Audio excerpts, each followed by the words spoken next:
I'm on. All right, cool. Well, welcome everyone to session 929, Best Practices for Writing Safe and Secure Metro-Style Apps Using HTML5. My name is Dave Weston. I just wanted to let you know up front, we won't be taking any Q&A in this session, but for an hour afterwards, I'll be holding office hours in the Expo Center at the Metro-Style Apps booth. Additionally, you can come up to me anytime at the conference with security questions. I love to chat security. I'm hard to miss. I'm the guy with the giant head and the big yellow badge. So just hunt me out, grab me. I'd love to chat any of your questions and answer as many as I can. So my name is Dave Weston. I'm a senior security tester on the Windows Reliability, Security, and Privacy, working on Windows 8 for quite a bit now.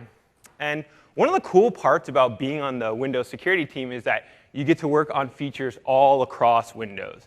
So at Microsoft, we have something called the Secure Development Lifecycle, which is sort of a process that we build in to the app development process that ingrains security into features. So I'll work with different feature teams, from the printing team to the networking stack to the kernel to Metro-style apps, analyzing designs and performing what we call threat modeling, which is analyzing threats and making sure that the designs sufficiently care for those threats.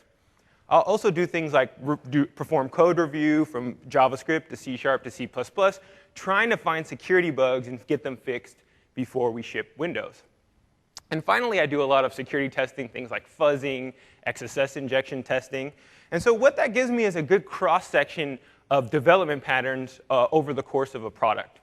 And what I'm doing today here is sharing with you the best practices that we've discovered that work well to develop Metro-style apps during and up until now in the Windows 8 process. And also, just as much as I'm going to present you the best practices that we learned that work well, I'm going to show you some of the stuff that didn't work so well so that you can learn from this experience and hopefully integrate it into your Metro-style app and make it as secure as possible. So we actually have a pretty jam-packed agenda. I hope you guys like fast-moving slides. In the first section, we'll discuss how to use the Metro-style app platform and some of the security functionality that's been built in to isolate untrusted content using local and web context.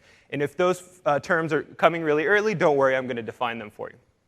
After that, we'll talk about how to securely integrate web services into your Metro-style app. So we'll talk about how to securely deal with JSON, XML data, and a number of data sources that you'll be processing building an interactive Metro-style app.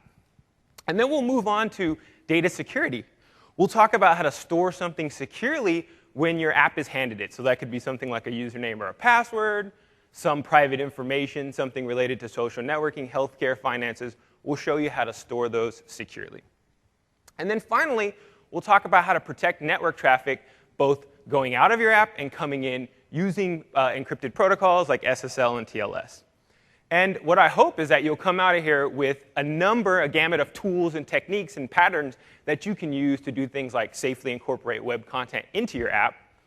Also, safely communicate to a backend server that might hold your network service, avoiding things like man-in-the-middle attacks, and to securely store data using the encrypted APIs that we provide in the Windows runtime. So we're about to go through quite a few things, and I hope you'll find it interesting.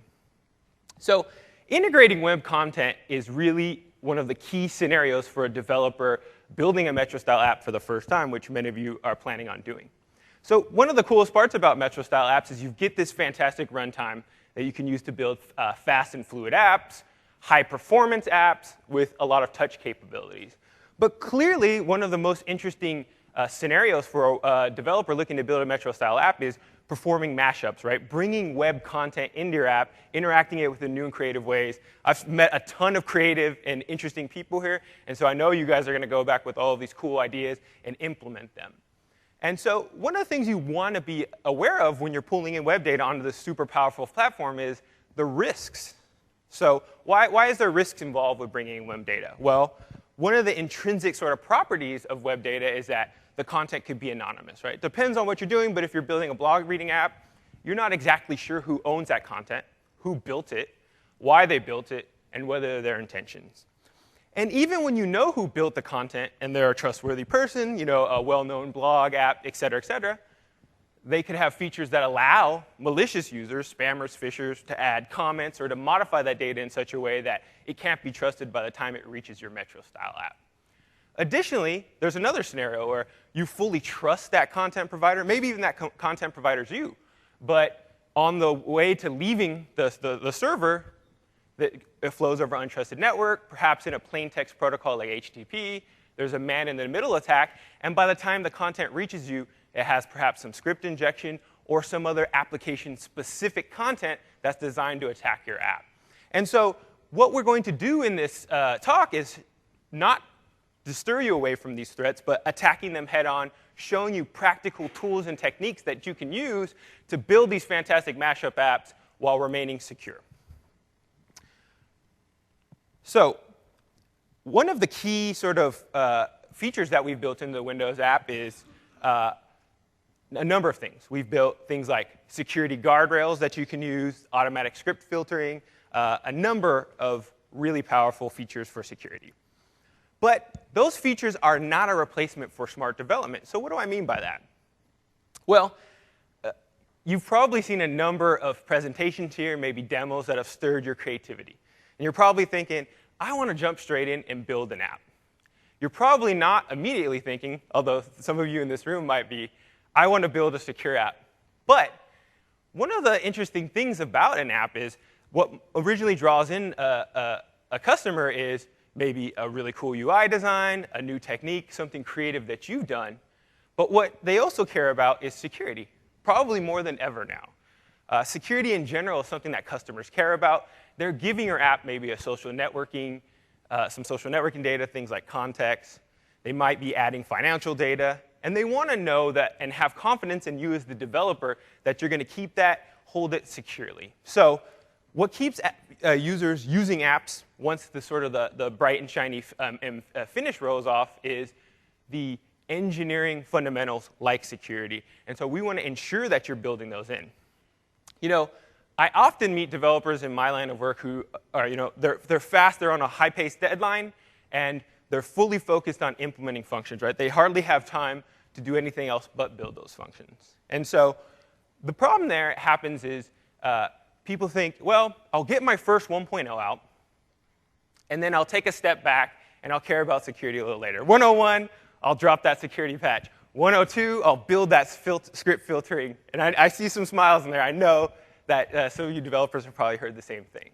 And the problem with that is you can do everything right as a developer. You can nail your scenarios, you can nail your features, you can wow your users with your performance, and you can shoot straight to the top of an app store with a 5-star rating. But the fact that you're waiting to bolt security on instead of building it in can be a huge impact to your app. So let's say you have a 5-star app, it's sitting there at the top of the app store, it's awesome. You can have a single security incident, negative feedback, that can completely erode the trust that your users have in your app, the confidence in you as a developer, and ultimately that impacts your brand. And once that's lost, it's incredibly hard to get back. So what we need to keep in mind is that Windows 8, and I'm going to show you, I'm going to prove to you how cool and how, as a platform, it is secure by default, but it's still going to require, and it is your responsibility as the developers, to use things like the best practices, to use the platform to your advantage, to build both amazingly cool apps and secure apps as well. So I'm going to walk into a demo that sort of illustrates this. And I think one of the things you'll immediately find interesting about this demo is it's what not to do. In fact, let me switch back here first. So what I've done is I've taken the news app that you've probably seen. Let me actually shift F5 out of debugging, which you've actually probably seen already inbox in your developer preview. Maybe you've checked it out on your tablet. And what I've done is purposely introduce security issues in it to show you what the impact and what we're talking about when you actually have a security issue in a Metro-style app. So I've named it Bad News, and as you can see there, the news app has been modified to contain security issues. I've marked it in the apps manifest to make sure nobody uses it. So I want to be clear. The news app that you folks have out there on your tablet does not contain these security issues, and everything here is for illustrative purposes. So let's jump into what I like to call a little security fairy tale. So let's talk about a rock star developer named Fred. I know, very creative name, right? Fred. And what Fred has done is built an app. In fact, he's built a really awesome blog reading app. It's got all the features that app users want. It's pretty cool UI, it's fast, it includes all of the blogs you want, allows you to add an arbitrary blog URL. But what happened with Fred is he worked all night, he went to build, was really excited, wanted to hit market first. He wanted to be the first out there with an awesome blog app. He knew that gave him an incredible advantage. And so the night before he goes to put this into distribution, he hits an exception. So what's he do? He hits Bing. The first thing he does is hit a developer forum. Fred, you got a security exception. The Metro-style app platform's throwing an exception that says, hey, you're about to inject script into your app.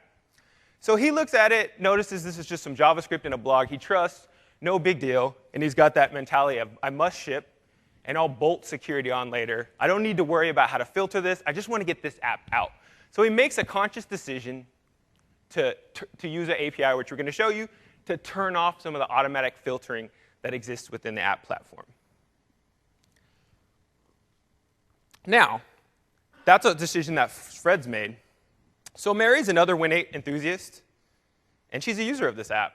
You know, when she first jumped on the Metro platform, this was one of the first blog apps available, and she thought it was compelling. She's been following the Building Windows 8 blog.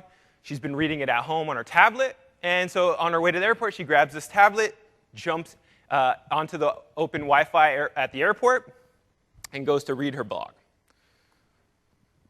So the first thing she notices is, hey, I hit the blog this morning.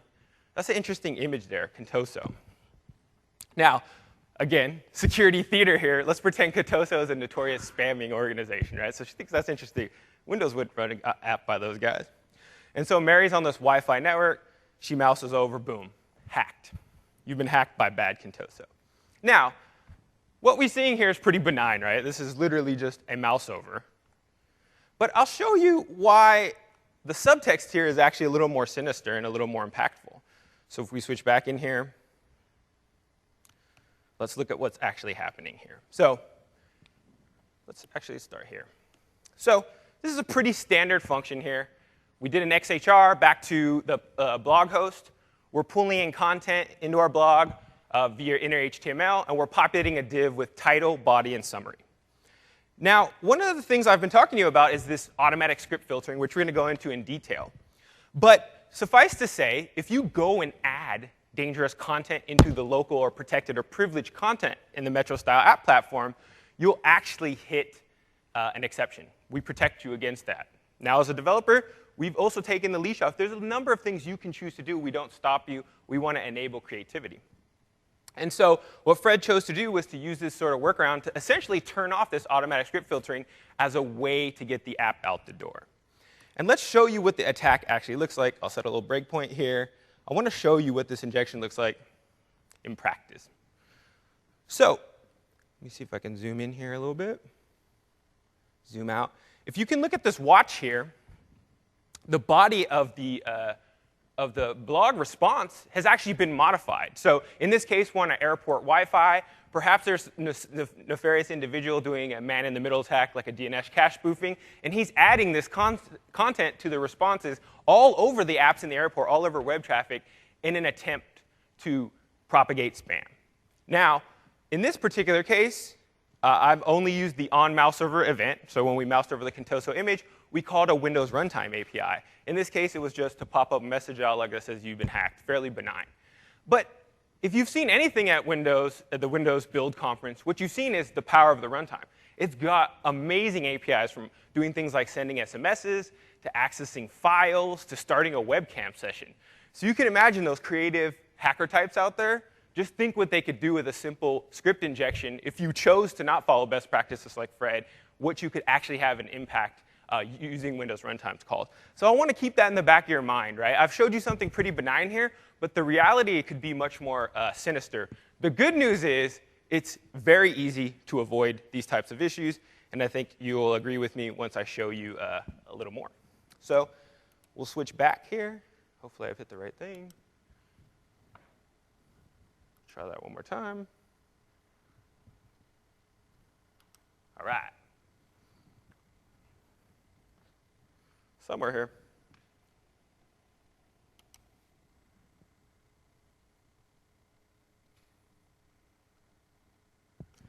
These things always go so smoothly, don't they? Do I just need to hit take? I want to go back to the PowerPoint.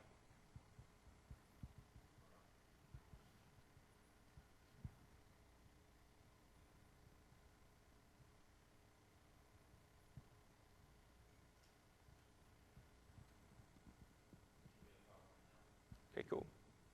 Give that a second to come up. So what we've showed you here is what can happen if you as a developer choose to ignore best practices and you go with this ship first mentality. Do I need to do anything else?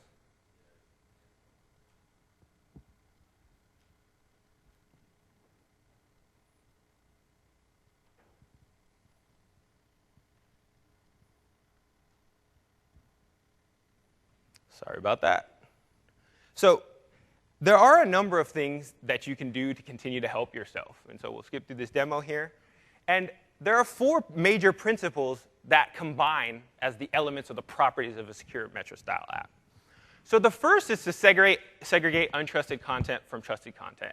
So what do I mean by untrusted content? Well, I would define, and I think it's a common best practice to define untrusted content as anything you, the developer, did not provide as part of your app. So a good rule of thumb is if you didn't hard code it, if you didn't add it into your metro-style app package that you're distributing, it's untrusted. Additionally, anything that comes from the web should be considered untrusted, and you should handle it defensively in case something. That could include content coming back from your server, especially if you're sending it over plain text. In general, you'd want to decouple yourself from any back-end server security problems. If you use your metro-style app and you consider information coming from your back-end server as untrusted, in the event that anything happens on your back end, your metro-style app is actually still secure. So we'll talk about various strategies for handling that.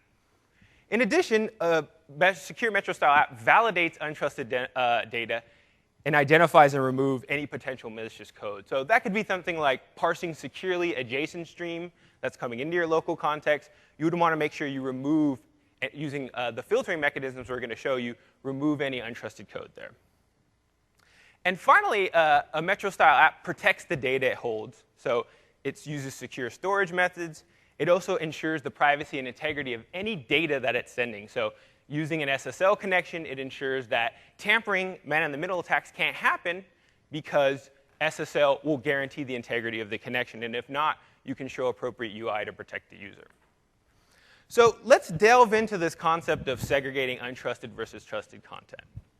So there was actually a great session before this that dove into it that I recommend, session 476. But I'm going to talk in detail about how to use these contexts. So one of the problems we noticed very early on in metro-style apps is to remain secure, we want to keep these elevated capabilities like the Windows runtime and the ability to be the top-level frame in the app to the local package and isolate web content so they don't have access to these powerful APIs when that content is untrusted.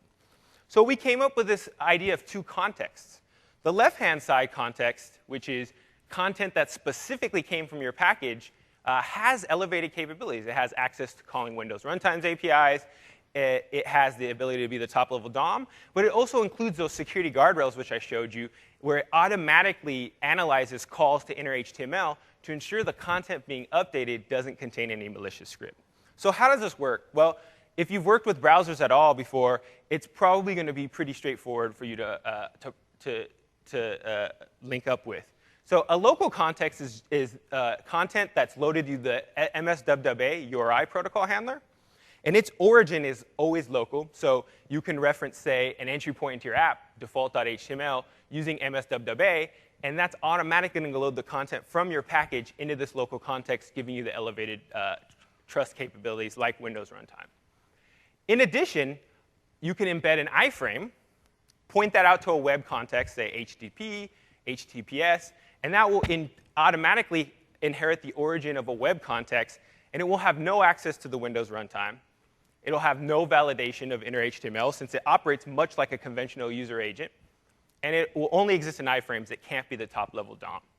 So the perfect use for this is, let's say you have a piece of markup, like a comment stream, a like button, et cetera, and you'd like to display it within the UI context of your app. You can simply add an iframe, point it out to this web context, and you can show it. And it doesn't have access to the Windows runtime. It can't read some of the more privileged data sources in your app. And it's generally pretty secure to show it in that sense. So let's delve into how that would work. So on this left-hand side, I've got default.html. And that's the that's the entry point into my MetroStyle app package. So default.html lives within my app. That's the first piece of markup that's loaded when my MetroStyle app starts. So because of this, because it's in the local context, it has access to the file open picker, and it can create other web context using iframes.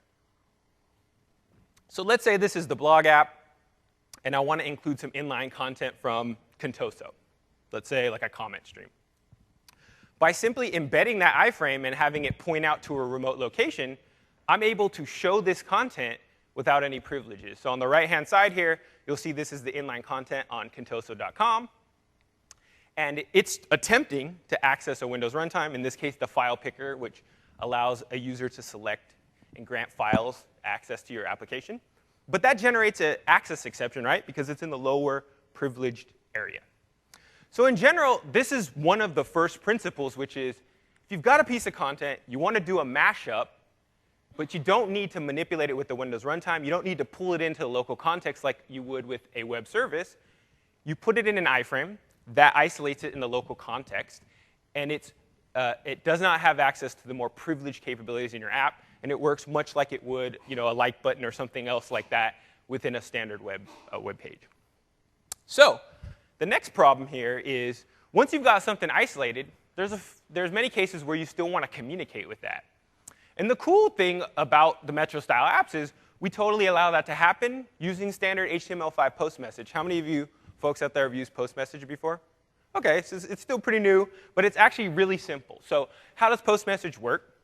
You simply add an on-message event to the two documents, one in the top-level frame and one in the iframe.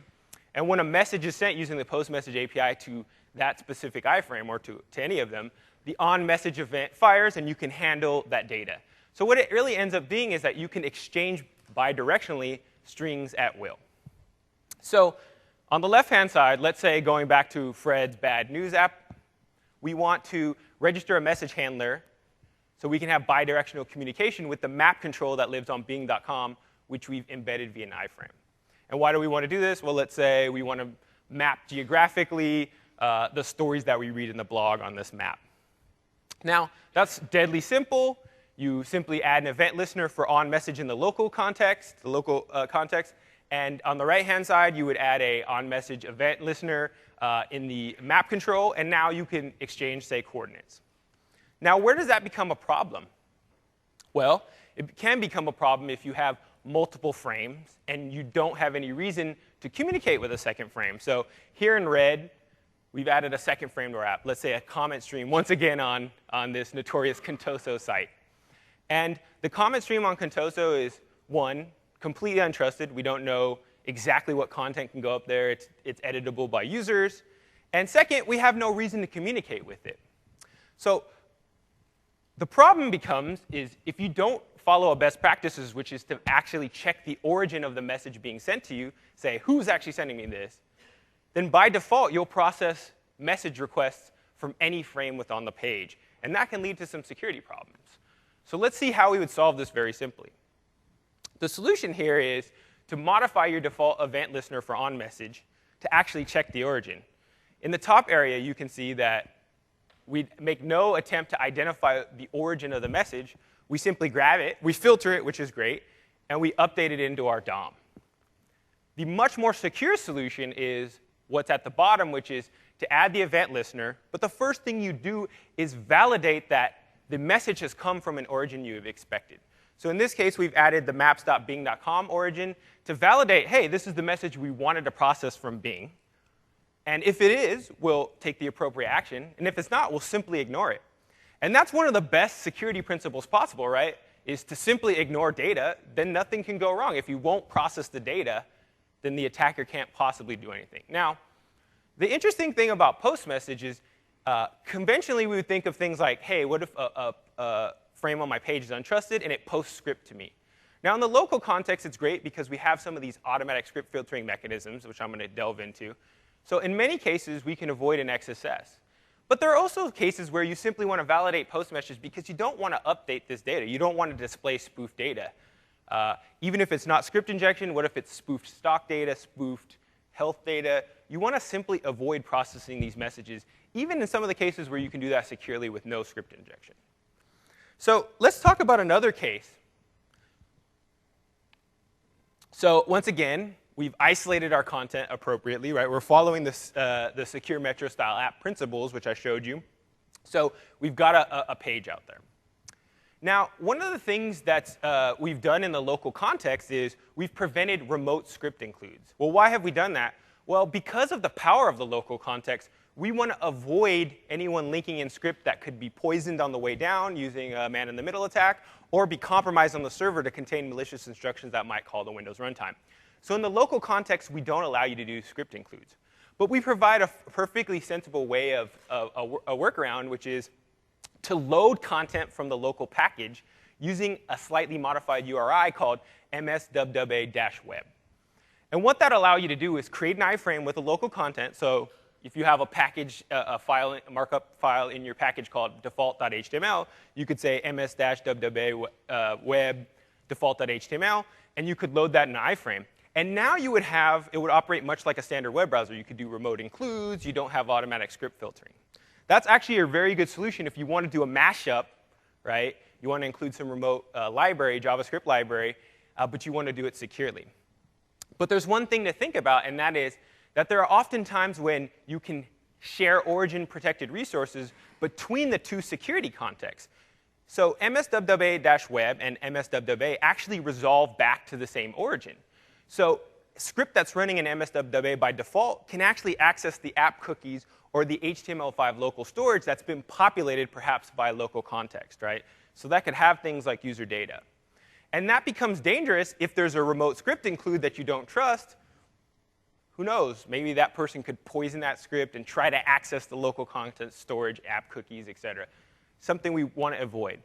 So if you're following this pattern, which is a good security pattern of loading things in the mswwa web and including remote script, there's a really simple alternative to storing things that are not origin protected, but are rather always protected within the local context. And that's to use a Windows Runtime API, which we call the Application Data or State APIs. And it's a very simple API to use here. Windows Storage Application Current Local Settings. You can store a bunch of values in there. It's very simple. If you want to see more code snippets there, you can check the Metro Dev Center. We've got a full SDK sample. This also has a couple of properties. So one, again, web context has no access to this because it has no access to the runtime. And it's not origin protected, so the script wouldn't have access to it anyways, right? It's always specific to local context. And the cool part about this is if you're writing a connected account app where settings are roamed across multiple machines connected by a live account, this data will be roamed. So it's actually a very good solution. It provides you much of what local storage would or cookie storage would, and it's completely safe. So it's a really good pattern to follow. All right, so we've covered our first principle, which is how to isolate data. And we showed you how security is really built into this Metro-style app platform. We give you a number of ways to continue to remain secure. But there's going to be situations when isolating content is not enough, right? Just putting an iframe up there and showing isolated data is nice when when that content is already displayed the way you want it. But there's going to be other times when you just want to pull a web source and you want to manipulate it with the power of the Windows runtime in the Win8 Metro-style platform and come up with some cool, creative, unique way of showing that data. And so that means bringing that data into the local context. So you're pulling JSON data down, and you're pulling it into that privileged area.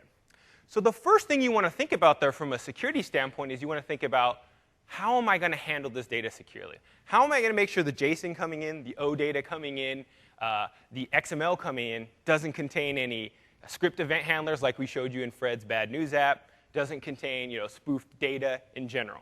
So the first principle there is to identify where it's coming into your app.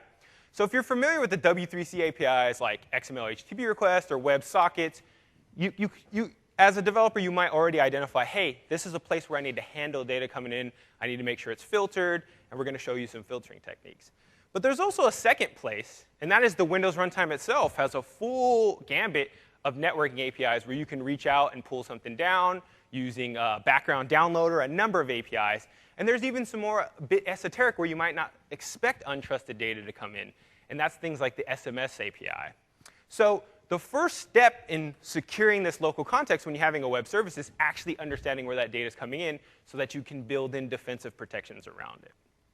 So the first and probably the best bang for the buck technique you can use is to parse with JSON.parse as opposed to eval. So in this top insecure example, what I'm showing you here is a developer who's calling a JSON request right, out to contoso.com.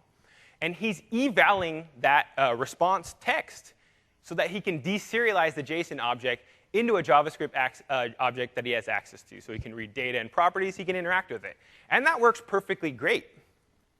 Unfortunately, it can become problematic from a security perspective because what does eval do? Eval is a straight entry point into the JavaScript interpreter. So if some nefarious individual was to perform a man-in-the-middle attack while that data is being pulled down, the JSON data coming back over plaintext, HTTP, he could insert a statement that maybe calls the Windows runtime, starts a webcam, grabs a file, all sorts of things. And so the big pitfall with using eval is that while, of course, it understands JSON and will deserialize it appropriately, it will also happily execute any malicious statement that it encounters.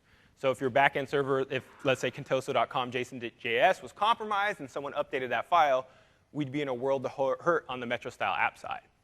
So the good news is it's very easy to safely and securely parse the response from an XHR and pull out that JSON data while ignoring any malicious statements. And that's simply to use the JSON.parse JavaScript method, which we provide for you in the Metro style app platform. So you get the exact same functionality. You parse out JSON. You deserialize the object. It's now available for you to work with. But any statements that are non-JSON semantically compliant, so like a full JavaScript statement, would simply be ignored. And that's a great first step, right? At least you're certain that a statement is not there and that this is a JSON compliant data stream. So that's a great start to parsing data. The next part of the solution is to focus on using the filtered APIs. So we've talked a bit about, and I want to now delve into what we mean when we say automatic script filtered APIs. So again, one of the things that we really focused on in the Metro style app platform was making sure that this thing was secured by default. So awesome developers like you guys out there and you folks out there could build the apps you want while having to not be so concerned about the intrinsics of security. So one of the interesting parts here is that we found that APIs like inner HTML, outer HTML, DOM parser, or paste HTML actually led to a lot of historical security vulnerabilities in client-side JavaScript apps. Now, why did that happen? Well, what it appears to be is that inner HTML, outer HTML, and these number of these APIs, they're double-edged swords. So if you go out to a website and you XHR back some content and you update it into your DOM using inner HTML, it will happily include that markup, which is probably what you want. You want to preserve the markup, you want to preserve the images and all of those resources. But it will also update JavaScript includes, script elements, event handlers, all the sort of nasty stuff that attackers love. And so by automatically throwing exceptions if any dangerous content in the local context is updated using inner HTML or DOM parser or paste HTML, we're giving you a security safety net or a security guardrail that will prevent script attacks and that you can handle the exception. Now, you're probably thinking to yourself, that's awesome. I can use these APIs and I'll be safe. And that's an absolutely true statement. However, remember that these APIs will throw an exception. So if you XHR some blog content and it has like the bad news app, what Fred had, which was an event handler calling a Windows runtime API, you'll get an exception. That's not always the best solution. A much better solution would be to proactively filter that before you use these APIs, and now you've got that double layer of security. Your filter's there, and then the internal filter is also there in case something were to get through. So relying on these fully is not something we want to do from a defense in-depth standpoint. We want to layer security. We want to make sure we're still filtering at the earliest point possible, while this is always there to save us in case something really bad happens. Now, the flip side of that is that we realize that as developers, you've developed patterns. You still want to dynamically execute script when it's appropriate. So when is it appropriate? Remember, back to my definition about untrusted versus trusted content. Trusted content is something you hard-coded or specifically included in your app. So you can still call eval, you can call exec script, you can do a set timeout, any of those things on trusted content whenever you want, because we wanted to enable the fine-grained control that you as developers need to execute your vision. But the thing you want to take care with is if you were to supply untrusted content here, if you were to be slightly trusting of some web content and have it hit one of these execution points, you can easily have a security issue. So you want to be very aware anytime you're using this. And the strange or new API call you see at the bottom is what I showed you in Fred's news app, right? That's what Fred used to turn off automatic script filtering. So that's there in case you wanted to use, say, a library that did dynamic script generation or dynamic markup, and the automatic filtering was impeding that for some reason. Now, if you absolutely trust the content going in there, it's something you've included in your package, then you can use exec unsafe local function to temporarily, for the lifetime of that function, turn off automatic script filtering. But you need to do that with care. You don't want to do what Fred did, which was simply say, I don't have time for security now. I'm going to use this as a workaround. That is a recipe for eroding confidence in your users when they're impacted by security issues. And it's a hard thing to swallow. So you want to avoid that where possible. So I have this mantra. And I promise you, if you follow this mantra, your apps will be much more secure for it. And that is, when in doubt, filter. And the Metro-style app platform, as a security guy, I love it because it gives you so many different ways to filter. And when I had conversations with devs in the past after I found a security bug in their app, they were always saying, well, I didn't know exactly how to filter this, or I didn't have the appropriate mechanism. And in Metro-style apps, the team that built it, we've done a great job of including a number of ways of doing this. But they really divide into two main camps. The first camp is when you have static data. Let's say you're just pulling alphanumerics through an XHR, and you want to throw that up in a table. Making that data content static is a great way to remain secure. So how do I make something static? Well, I use create text node or the inner text property on an existing element. I'll ignore the markup and all the dynamic stuff, but I'll still be able to show the data. There's no harm there, right? Because even if there's script in that string that you're showing with create text node or the response text that came back from the network, that will not be interpreted. It'll simply be harmlessly displayed in your context. So that's a great way to go. If you need a more sophisticated mechanism, you can use an allow-based routine. You can create a little function that simply enforces alphanumeric and encodes out any special characters. That's a little more advanced, and you only want to use that with care and if you really have a good feel for how this works. The second choice, which I think is just the greatest thing since sliced bread being a security guy, is we've provided you the toStatic HTML method call, which will filter dynamic content. So this is very close to the engine we have built in for automatic script filtering, but we're leaving it out here as an API call so that you can use it all over the place to make sure that you're securing content. So what does window.toStaticHTML does? Well, if you pass it a string in, it analyzes the string and divides the content into safe dynamic content, things like paragraph markings, body markings, just benign sort of HTML markup. And then it identifies script elements or other dynamic content that it wants to drop. And it drops them, leaving you only with the safe content so you can display it in your document. So in this next slide, we'll show you in detail how that works. So toStatic HTML on the left, this is the string that we feed into toStatic HTML. You can see it's got all sorts of markups. It's got some divs in there. It's got an image. And we want to display this. Let's say this is blog content. But of course, it's also got two ominous-looking method calls there in red, right? Call to unsafe code. That's probably, as a developer, something you never want to let through. And the toStatic HTML filter analyzes that, says, there's some dynamic script calls in here that is not safe, and it drops them. And what you end up with at the output of toStatic HTML is a string that looks like the right. So we've still got our div tag in there. We've still got our image. It's perfectly safe, and now we can display it to the user. So that's a pretty straightforward and super easy way of filtering. You don't have to sort of write your own routine and worry about if you're encoding and dealing with various code pages. We've done all of that for you, so use it. This is a really powerful tool for making things secure. And back to that mantra, if you think for a second that this is untrusted code, that it can contain this stuff, this is a very simple method in the local context of simply filtering out all that stuff and leaving what behind is a safe piece of content that you can update. Additionally, I just wanted to show you a quick example here of using static APIs. So on the top end, let's say that we're making an XHR response in our local context, and what's coming back, we're writing to the inner HTML of a div we've created, the XHR response text, and then we append that onto the body. That's going to throw an exception if XHR response text has been poisoned with any kind of script, right? Dangerous includes. We've showed you that. So using that as your sole mechanism for security is not great, plus you're going to have an ugly exception. A much better approach is to follow something like on the bottom two slides, which is taking the XHR response text and writing it statically to the same div element using inner text. So preferring inner text to inner HTML is a great way to remain safe. Additionally, there's a bunch of different flexible techniques you can use, and I have a white paper linked at the end of the talk, which will show you a bunch of different techniques. But another one is to create that content in a text node and append that. Both of those are going to give you the content you want while not interpreting any script or dangerous dynamic elements. So using this knowledge, let's fire back into our demo. So let me pull this up to fix basically the bug that was introduced.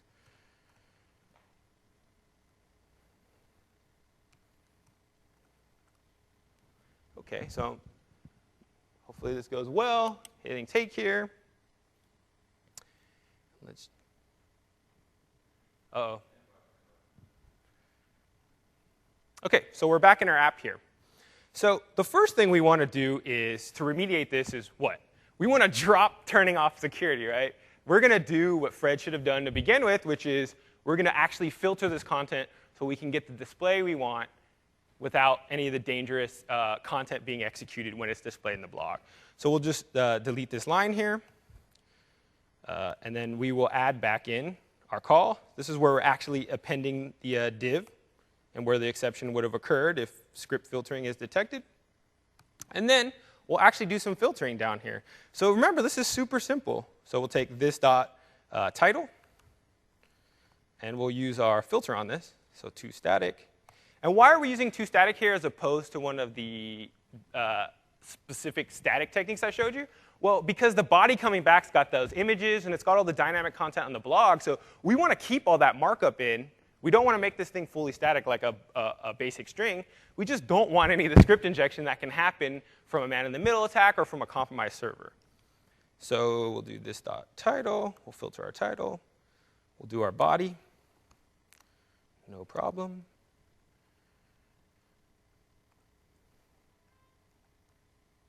I have that ringtone. This dot summary. It's toStatic. So again, this is really easy.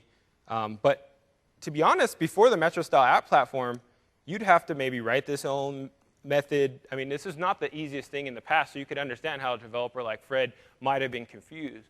But thankfully, in the Metro style app platform, we've planned for this stuff. We've built security in from the beginning. And so this is available to you. So now we'll start up our app again. I'll set a breakpoint here. Let's get rid of this breakpoint. Cool. We'll start this app up again. And we'll see what toStatic HTML is going to do for us. So we're firing up Mr. Bad News. And you can see I've set a breakpoint here right before the toStatic HTML call. So let me zoom in just a bit. Can you guys see that? You can see that the Windows UI pop-up message dialog is still there, right? And that hacked Contoso thing is still there because we're in the airport and there's someone still spamming, right? Doing man-in-the-middle attacks and attaching this bad piece of content to every response. Now, if we simply F10 and step through this, let me get out of here. We step through this, and we'll zoom in again.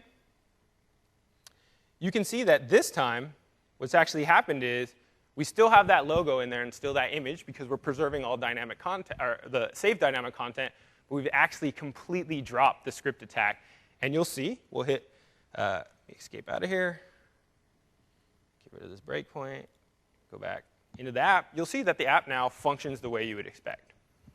So we load this up. We can mouse over. We can interact with Contoso. Everything is still there. The blog is still as dynamic as you'd want, but there's no script ejection attack, right? Deadly simple. We added 3 lines of code, turned security back on, and we're off and running. So I think that's pretty cool. This is something that you would have had to sweat through in the past, perhaps. And as app developers, you should be really empowered to basically use this anytime you're suspicious about content. That is the best mantra. When in doubt, filter. So thanks on that. All right, I'm getting down with this PowerPoint thing, right? I'm a little bit smoother now. Let me grab my. All right, so we've showed you probably everything you've ever wanted to know about validating data, right? From isolating untrusted content to dealing with JSON data. So let's move into protecting stored secrets.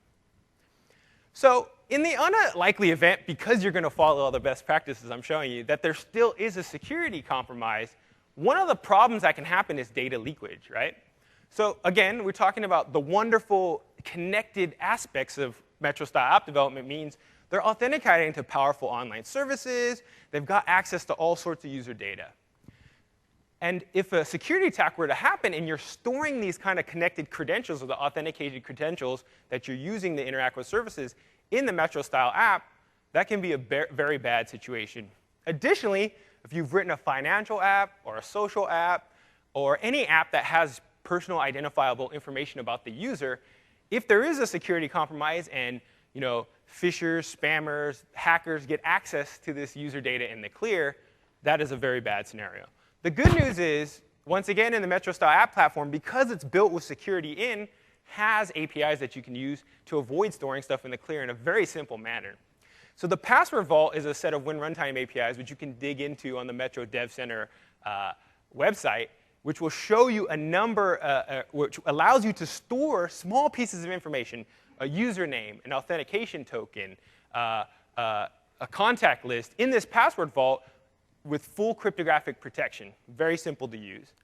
And the addition there is, again, if a live connected account is in play, that data under 5K will be roamed. You have a full 32K if you're not doing roaming. And so it's an incredibly easy way to avoid storing stuff in the clear.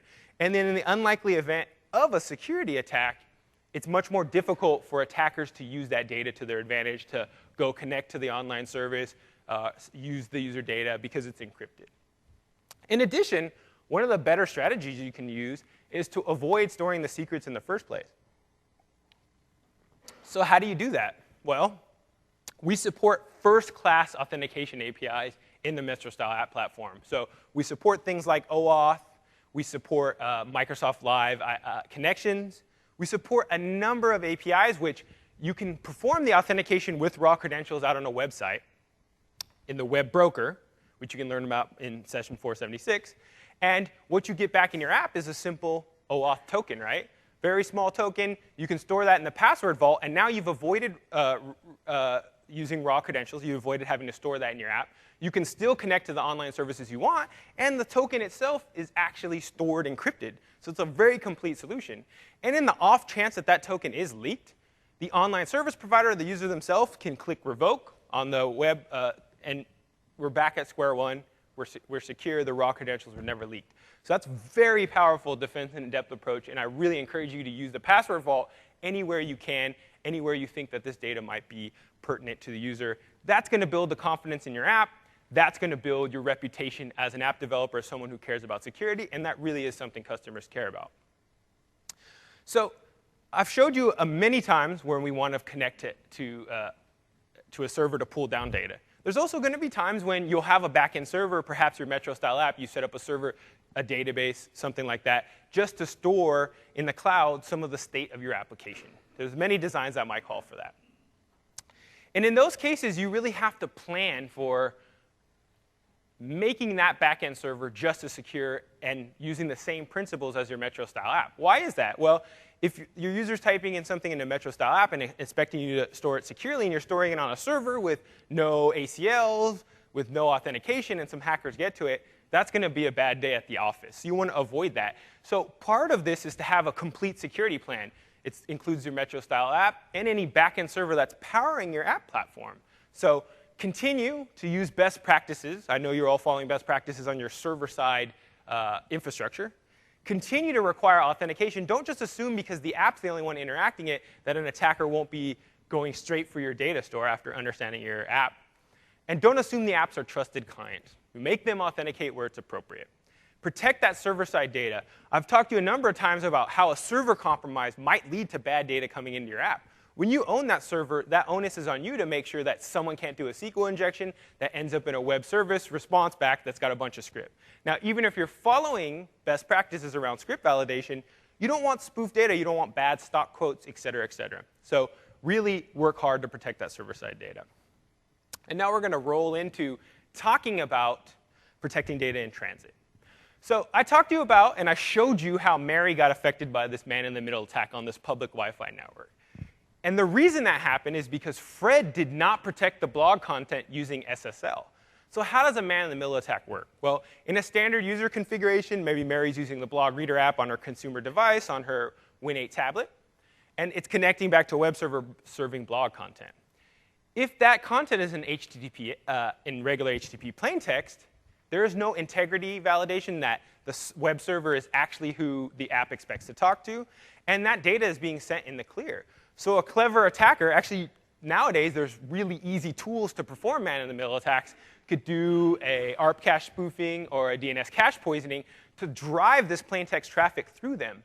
And that gives them two things that they can do. One is they can read any private information that the app is sending or receiving. That's bad news, right? Spammers and phishers would love to get their hands on that.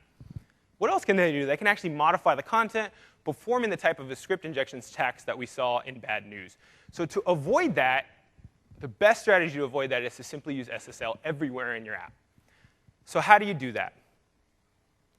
Well, you can use the MS HTTPS connections only meta tag that we've introduced in the Metro Style app platform to force SSL for all sub-navigations and for all navigations in your Metro Style app. And that's a really cool protection. You can now use SSL to protect the user data being sent. So if you're doing any financial apps or anything with PII in it, that data is secure from snooping. You can verify the identity of the server you're talking to. So if someone's trying to man-in-the-middle you, give you data you don't expect, you'll get an error now that you can simply handle and appropriately warn the user or whatever you need to do to ensure that connection remains safe. And the network data is protected from tampering. So you've got these layers, right? You can't tamper with man-in-the-middle. I've got my defensive API handling. You got a pretty secure app just following a couple of these techniques. And now you're seeing how they layer together to make a very strong application as a whole, or a very strong app. And there is one other thing that we've thought of. And that is, there are a few cases where someone who maybe is just starting out and wants to use SSL but finds it cost prohibitive. I can't afford buying all these certs, Dave.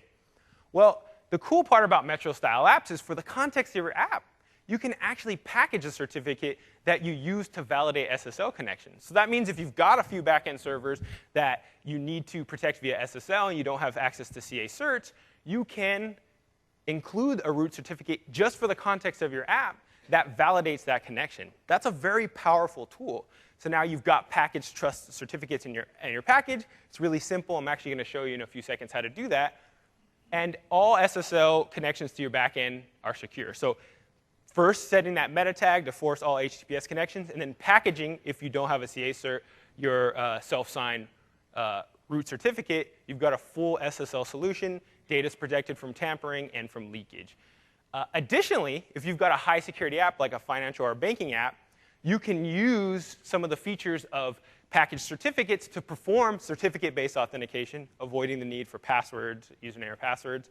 And you can also require a hardware credential, like a smart card, to authenticate. That's a pretty cool solution, very easy to do. So let's jump into a demo here. I'm going to show you how we use packaged certificates. OK, so this is actually just the tailored bank app share that I pulled down from the Metro App Center. And I have a fictional bank here called Woodgrove Bank. And Woodgrove Bank is something I want to connect to through an XHR response. Now, I've signed this with a self-signed cert. And I want to show you what the normal user experiences of a self-signed cert is. So we'll fire up IE. We'll paste in this URL. I think I got a space there.